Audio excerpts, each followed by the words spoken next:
Good morning. Basa na tayo nating libro guys. Magandang balita, Biblia. 04 January 2025. Nandito tayo sa aklat ng unang Korinto, chapter 4, mga apostol ni Kristo.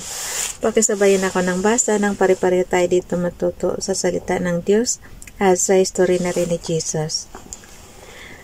Unang Korinto chapter 4 verse 1, dapat ninyong kilalanin na kami mga lingkod ni Kristo at katiwala na mga hiwaga ng Diyos. Verse 2, ang katiwala ay kailangan maging tapat sa kanyang Panginoon. Verse 3, walang anuman sa akin kung ako'y hatulan ninyo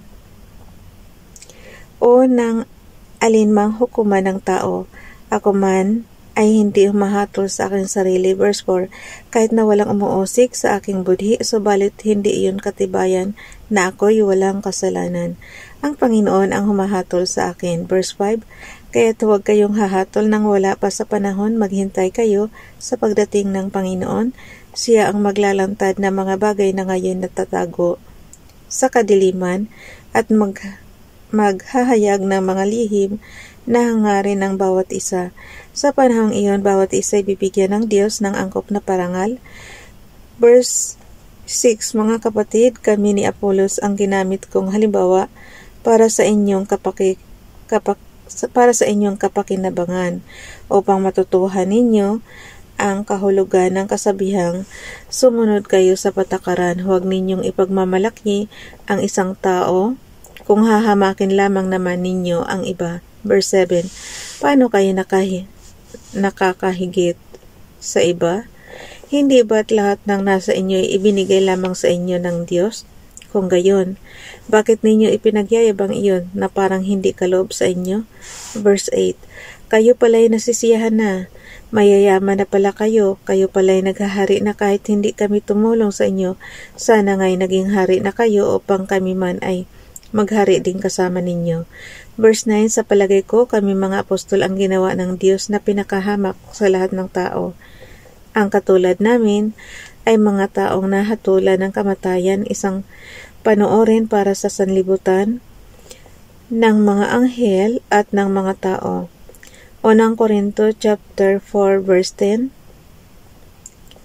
kami mga hangal alang-alang kay Kristo, kayo na may marurunong, dahil kay Kristo may hina kami, kayo na may malalakas, hinahamak kami, kayo na may pinaparangalan. Verse 11, hanggang sa oras na ito, kami nagugutom, nauuhaw at halos subad, kami pinapahirapan at walang matirhan. Verse 12, nagpapakahirap kami at nagbabanat ng buto para kumita ng ikabubuhay. Dinadalangin namin ang mga lumalait sa amin. Kapag kami inoosik, tinitiis din namin iyon. Verse 13, malumanay kaming sumasagot sa mga naninira sa amin. Hanggang ngayon kami parang maruming basahan, pinakahamak sa lahat ng tao sa mundo. Verse 14, ito ay isinusulat ko, hindi upang hiyain kami, kundi upang pangaralan bilang minamahal kong mga anak. Verse 15, kahit magkaroon pa kayo ng 10,000 tagapagturo sa pamumuhay Kristiyano, iisa lamang ang inyong Ama, sapagkat kayo naging mga anak ko sa pananampalataya kay Kristo Jesus, sa pamamagitan ng magandang balitang ipinangaral ko sa inyo. Verse 16, kaya't isinasamo ko sa inyo, tularan ninyo ako. Verse 17, dahil dito pinapunta ko riyan si Timoteo, ang aking minamahal at tapat na anak sa Panginoon. Paalalahanan niya kayo tungkol sa mga prinsipyo ko sa buhay sa pagsunod kay Kristo Jesus. Ang mga prinsipyo ring iyan ang itinuturo ko sa bawat iglesia sa lahat ng dako.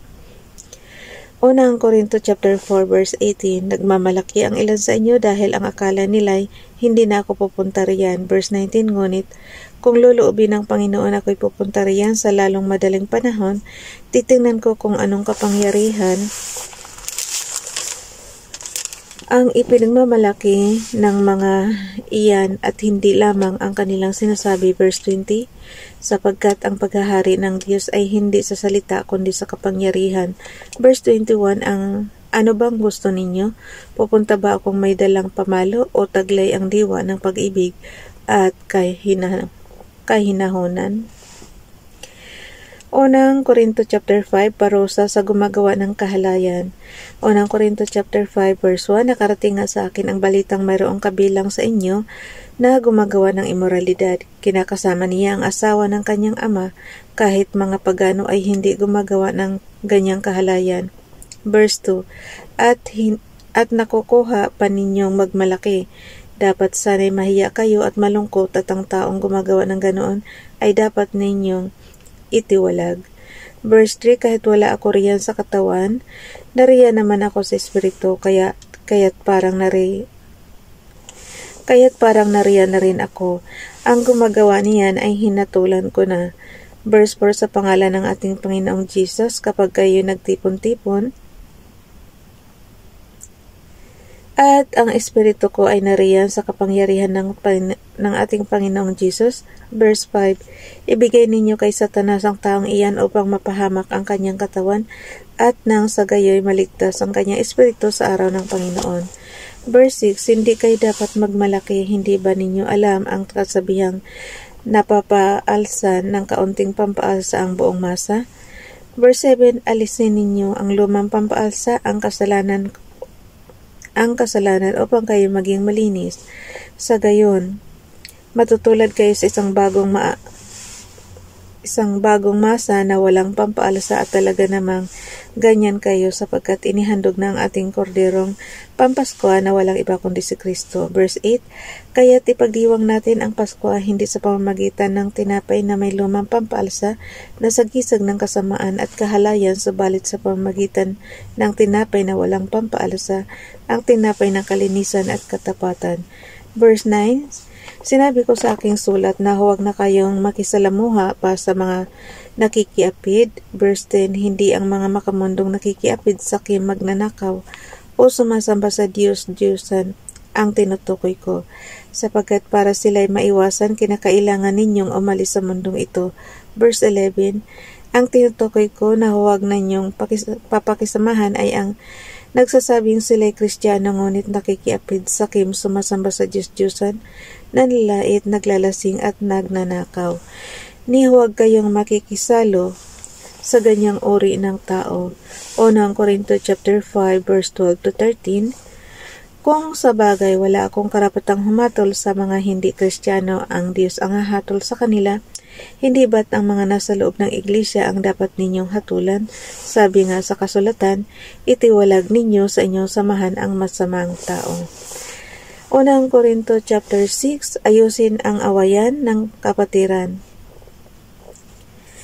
Unang Korinto chapter 6 verse 1, kung may reklamo ang sinuman sa inyo laban sa kapwa Kristiyano, bakit siya nagsasakdal sa mga hukom na hindi Kristiyano sa halip na ipaubaya sa mga hinirang ng Diyos ang pag-aayos ng usapin nila? Verse 2, hindi ba ninyo alam na ang mga hinirang ng Diyos ang hahatol sa sanlibutan? Kung kayo ang hahatol sa sanlibutan, hindi ba ninyo kayang hatulan ang ganyang kaliit na bagay? Verse 3, hindi ba ninyo alam nahahatulan natin ang mga anghel, gaano na lang ang mga bagay na may kinalaman sa buhay na ito? Verse 4, kung may mga usapin kayo, bakit ninyo ito ay dinudulog sa mga taong hindi kinikilala ng iglesia? Verse 5, dapat kayong mahiya, wala bang isa man lang sa inyo na marunong mag-ayos ng awayan ng magkakapatid? Verse 6, bakit nagsasakdal kayo sa hukuman kapatid laban sa kapatid at sa harapan naman ng mga hindi mananampalataya? Verse 7, ang pagkakaroon ninyo ng usapin laban sa isa't isa ay isa ng kabiguan sa inyo. Bakit hindi na lang ninyo hayaang gawan kayo ng masama? Bakit hindi na lamang ninyo hahayaang madaya kayo? Verse 8, subalit kayo mismo ang gumagawa ng masama at nandaraya, kahit nasa mga sarili ninyong mga kapatid sa pananampalataya. Verse 9, hindi ba ninyo alam na ang mga makasalanan ay walang bahagi sa kaharian ng Diyos? Huwag ninyong dayain ang inyong sarili, ang mga nakikiapid, sumasamba sa Diyos-Diyosan, nangangalunya, nakikipagtalik sa kapwa lalaki o kapwa babae. Verse 10, nagnanakaw, sakim, naglalasing, nanlalait ng kapwa, o nandaraya ay walang bahagi sa kaharian ng Diyos. Verse 11, ganyan ang ilan sa inyo noon, subalit kayo'y pinatawad na sa inyong mga kasalanan at ginawa na kayong banal ng Diyos, pinawalang sala na rin kayo sa pangalan ng Panginoong Hesukristo at sa pamamagitan ng Espiritu ng ating Diyos. Ang katawan ninyo, templo ng Diyos. Unang Korinto chapter 6 verse 12. May magsasabi, malaya ako makakagawa ng kahit ano, ngunit ang sagot ko naman ay, hindi lahat ng bagay ay nakakabuti. Maari ko ring sabihin, maari akong gumawa ng kahit ano, ngunit hindi ako magpapaalipin sa anumang bagay. Verse 13, sasabihin naman ng iba, ang mga pagkain ay para sa tiyan at ang tiyan ay sa mga pagkain. Totoo iyan, ngunit parehong sisirain ng Diyos ang mga ito. Ang katawan ay hindi para sa pakikiapid sapagkat ito'y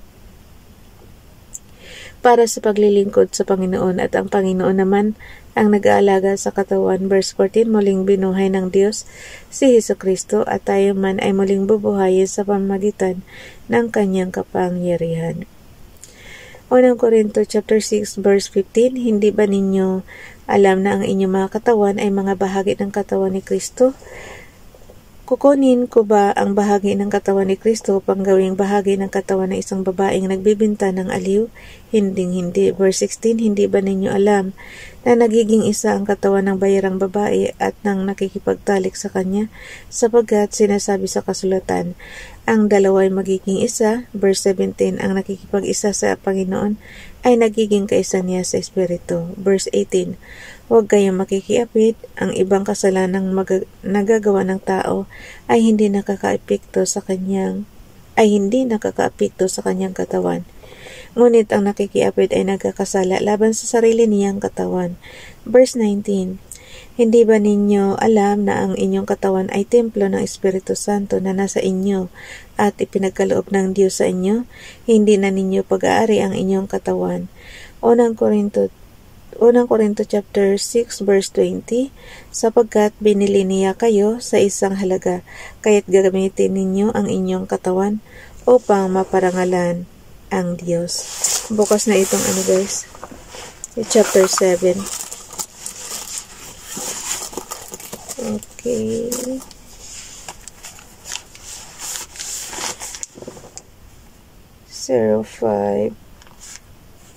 January 2025.